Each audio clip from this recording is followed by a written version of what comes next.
Sometimes, life takes a turn when you least expect it. One moment you're laughing, singing along the open road, and the next, everything changes. For Mykelti and Tony, what started as a simple drive turned into something no one could have imagined. It was a warm morning in Utah when Mykelti packed the last of the boxes into the back of their SUV. Tony checked the route twice. Snacks, playlists, gas, everything ready. They were heading east, toward a new beginning in North Carolina. Christine stood by the driveway, smiling proudly yet hiding a mother's quiet worry. She had helped organize everything. The move, the details, even the goodbyes. David, calm and reassuring as always, stood beside her. "You're gonna be fine," Christine said softly. "Just take your time on the road. And call me when you stop for lunch." They laughed, hugged, and waved goodbye. It was supposed to be an easy road trip. But life, as always in the Brown family, had other plans. Hours later, the skies began to shift. What was once bright and golden turned gray and heavy. Mykelti joked about how their luck always brought chaos, but Tony noticed the radio warnings. Tornado watch in effect for the following counties. They turned down the volume, half listening, half hoping it would pass. But nature doesn't wait for convenience. Within minutes, wind began to whip against the windshield. The sky darkened to an eerie shade of green. Christine's phone buzzed back home, a weather alert flashing the same message.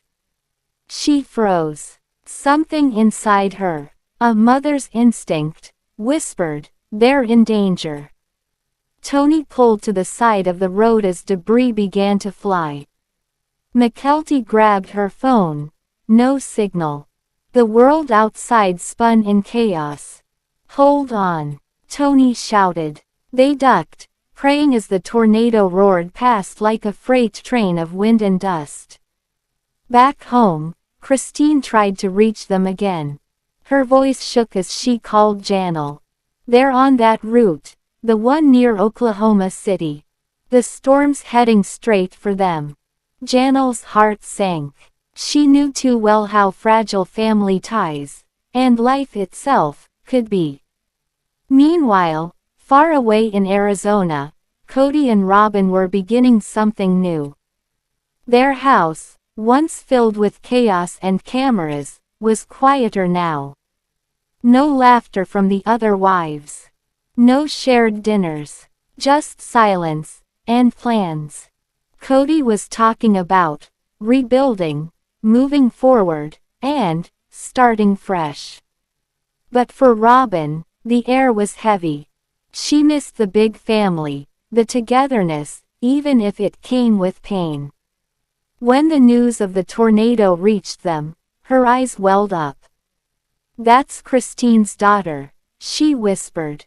"Whatever's happened, I just hope they're okay."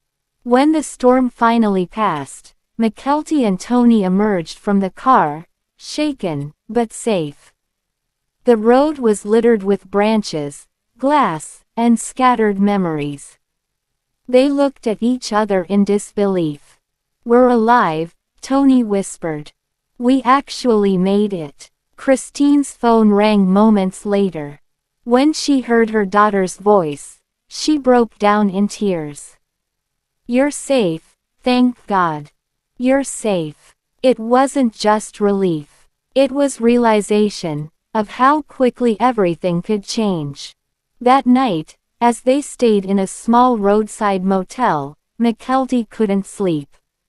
She kept thinking about her family, about the distance, the drama, the silence between them all. She opened her phone, scrolling through old photos, smiling faces, shared dinners, laughter. So much had changed, and somewhere deep inside, she wished for something more, not a reunion, but peace. A few weeks later, the family gathered again, virtually this time. Laughter returned, slowly, awkwardly. And then, a surprise. Mykelti smiled shyly and said, "We have something to tell you all, we're expecting." The screen went silent, then tears, then joy. Even Kody smiled, genuinely, perhaps for the first time in months. Christine couldn't stop crying. After everything, she said softly, "There's still life. There's still hope." The tornado had been terrifying, but it also brought clarity. It reminded them all of what truly mattered: love, safety, family, and forgiveness. Christine and David visited North Carolina soon after. They helped set up the nursery, shared stories, and laughed until the sun went down. And as they stood outside, a gentle breeze brushed by, calm, healing, familiar. "Sometimes," Christine whispered, "the storm isn't sent to destroy you. It's sent to clear your path." The sister wives may live miles apart, but their hearts are forever tied, by love, by loss, and by the unexpected turns that keep their story alive.